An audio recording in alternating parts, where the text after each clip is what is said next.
ముఖ్యంగా ఈ రాష్ట్ర ప్రభుత్వ తీరు ఎట్లా ఉందంటే దొంగలు పడ్డాక 6 నెలల కుక్కలు మొరిగినట్టు ఇవాళ కేసీఆర్ గారు పొలం బాట పట్టిన తర్వాత కంటి తుడుపు చర్యలు ప్రారంభించారు.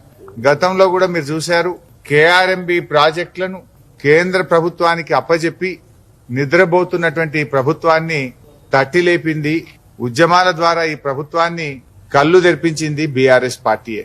ఈ రోజు ఇప్పుడు కరువుపై కూడా కేసీఆర్ గారు పొలం బాట బట్టి కాలు బయట పెట్టినాకనే ఈ ప్రభుత్వం దిద్దుబాటు చర్యలు ప్రారంభించింది. మీరు చూస్తే నిన్న కాళేశ్వరం ప్రాజెక్టులో భాగంగా గాయత్రి పంప్ హౌస్ నుంచి వరద కాలువకు నీళ్లు విడుదల చేయడం జరిగింది. అదే విధంగా సాగర్ ఆయకట్టుకు కూడా నిన్న నీళ్లు విడుదల చేశారు. ఇది ఎప్పుడు చేసిండ్రు?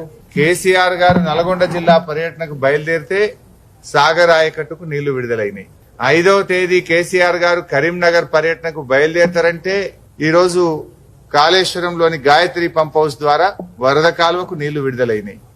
అంటే కేసీఆర్ గారి చర్యల వల్ల, బీఆర్ఎస్ పార్టీ పోరాటం వల్లనే ఇవాళ రైతులకు కొంత ఉపయోగం ఉంది. అంటే మేము బయలుదేరిపోతే ఈ నీళ్లు వచ్చిండేటి కావు కదా, మీరు ముందెందుకు చేయలేదు?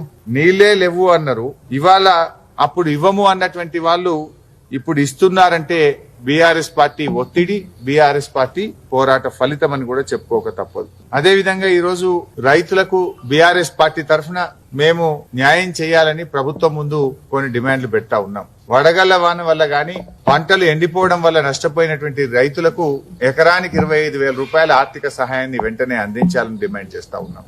100 రోజుల్లో మీరు అమలు చేస్తామన్న హామీలన్నీ కూడా తక్షణమే అమలు చేసి రైతుల్ని కాపాడాలని చెప్పి మేము కోరుతా ఉన్నాం.